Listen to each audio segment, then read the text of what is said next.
I'm here in sunny South Florida, and today we're here to perform a features review on two new models from Galeon, the 440 Fly and the 450 HTC. Galeon tells us that they've designed this boat for boaters that want to move up from a smaller day boat to something with a cabin cruiser, but they're not quite ready for a true motor yacht.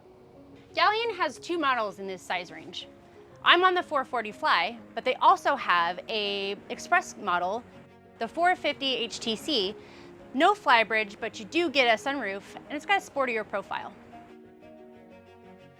Let's see how the 440 Fly and the 450 HTC differ on the inside.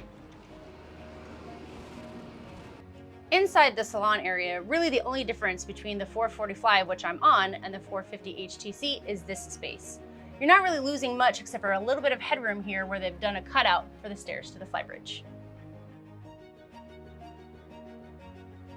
In the 450 HTC, we've got storage both above and below, and they've reconfigured the electrical panel to be up above. Another big difference in the 450 HTC is this huge sunroof. It is 88 inches across, and it's controlled right here at the helm. Here in the salon, I like the added detail of the fabric on the mullions in between these large vertical windows. But it's August now, and so all of those windows are gonna let in a lot of heat. But Galeon has thought of that by adding manual shades to each of these windows that fit even the odd-shaped ones. On the starboard side, there's a C-shaped dinette, and they've got the added feature of some cup holders back here. They've smartly added connectivity in both aft corners of the boat, so you can be sitting here with a laptop or charging your phone. As is this seating area seats four. You can lift this leaf and lock it into place, and maybe get a couple of stools, and now you can sit at least 6 people around this table. Since this space serves double duty as both your dining space and your lounging area, I like that the manufacturers have decided to use a fabric material. My boat had vinyl on it, and that just wasn't very comfortable. There is a high-low pedestal that this table is on that turns this into another berth if you'd like, and there's opposing seating with a high-low TV just behind. Galeon has used the space under the seats for headroom in the cabin below, but they've done a smart job of adding storage above and where they can, like this nook back here with room for glassware. They have rectangular soffit lighting in the overhead, and down below on the floors, there's indirect lighting down there as well. So when you're just hanging out around the boat in the evening time, you don't have to have those bright overhead lights on, but they're there if you need them. This space has gray laminate flooring, and there's 2 short steps up to the galley. Throughout the galley and salon area, there's rounded corners everywhere. I like the added touch that there's a little bit of a bevel. In the galley, we have a sink basin. I like that they have dedicated storage for the cover. Kind of acts as a backsplash. There's a waste bin, a dual electric cooktop, convection microwave, and refrigeration. There's a small ice box in there. And all the way forward, there is a deep pantry for condiments, spices, or anything else that you'd be using on a daily basis. And probably my favorite feature in the galley is the ability to open this window, 46 inches wide. Heading below decks to check out the accommodations, both the Galeon 440 Fly and the 450 HTC offer a 2 or 3 cabin option.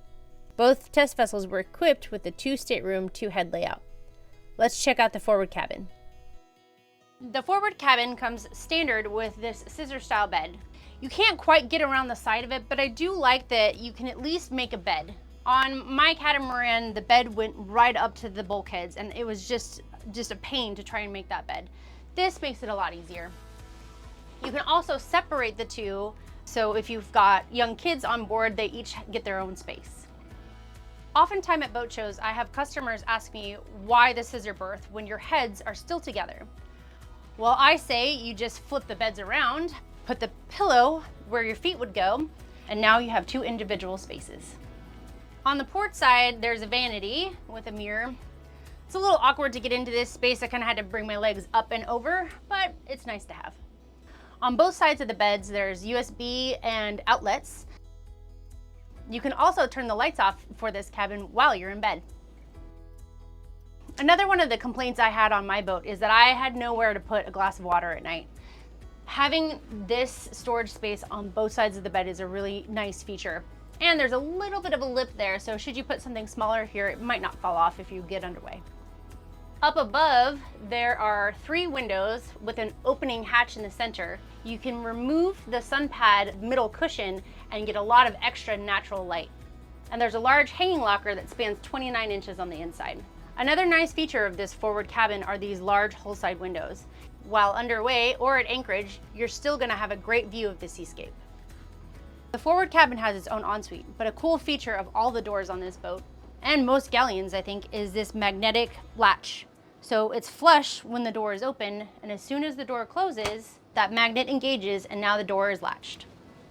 For a 44-foot boat, this is one of the largest guest cabin heads that I have seen. You have an electric head, sink, some storage below, and it's got its own walk-in shower.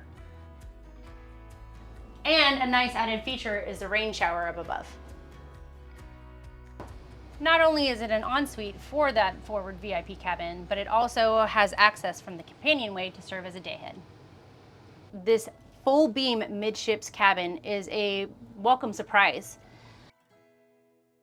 There's 6 feet 9 inches of headroom right here, but it's very narrow, but still enough space to change. The large bed is centerline, and over here you have 4 feet 1 inch of headroom. There's a large hanging locker on the starboard side. I like the added touch of the lighted bar. In the master ensuite, there's 6 feet 3 inches of headroom. You have an electric flush toilet, storage both underneath the sink and forward. And again, another nice size full walk-in shower with a wand and that rain shower. The Galeon 440 Fly features a hydraulic swim platform. The platform is nicely finished with teak, and I like that they brought it up onto the transom as well. It's a nice touch. The platform itself is 12.5 feet by almost 5 feet. Definitely big enough for a small tender or personal watercraft. There is what Galeon is calling a summer kitchen with an electric grill, sink with a tap, a cutting board with a basin below that has drainage, and some additional countertop space. Below there is large storage compartments for fenders and lines. And another cool feature are the boarding gates. They slide out rather than fold in and out, but I wish they would go down a little further. That way, if things are rolling back, they're not gonna go overboard while you're running. And there is a boarding ladder with 3 steps, nicely finished with teak treads. When in beach mode and the platforms are down, the beam of this boat extends to almost 20 feet. I like that there's still teak on the platforms and you've got a nice view of the water through these windows. And they've smartly etched it so that it becomes a non-skid surface. And with the doors slid all the way open, you can really bring the outdoors to the indoors.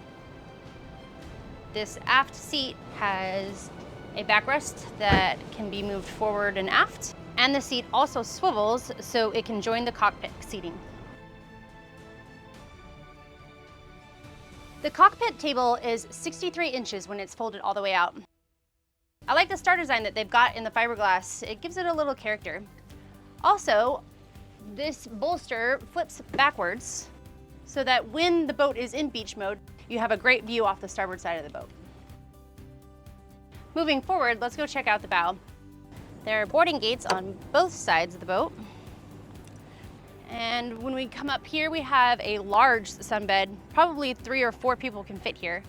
You can see that the backrests have a couple of different positions, both in the upright position or laying back. And there's a cool feature hidden under here. If you lift this, lift a backrest, and now you have a nice little settee for sundowners or your morning coffee. This flybridge space is the biggest difference between the 440 Fly and the 450 HTC. For a 44-foot boat, this flybridge is expansive. This table, when opened up all the way, is 91 inches. They've made it so you can lift this part of the table over, making it easier to access the helm. I personally love it when boats do this. You can flip the backrest backwards, so now you have a large C-shaped seating area. There's seating on the port side for a couple of companions so that the captain's not going to get lonely. The flybridge galley opens up to reveal a sink basin with a dedicated storage for that bamboo cutting surface, large workspace, and there's a storage below the sink and a refrigerator. With the bimini deployed, there's 7 feet 5 inches of headroom in the flybridge. Going down to the cockpit, I like that they've added a storm door, so you can still enjoy the outdoors if it's storming. If you're looking for a vessel that can accommodate you and your small family or an extra couple of friends for up to maybe even a week in the Bahamas, this might be a good choice for you. This has been my full features inspection of both the 450 HTC and the 440 Fly from Galeon. For Boat Test, I'm Captain Shelley.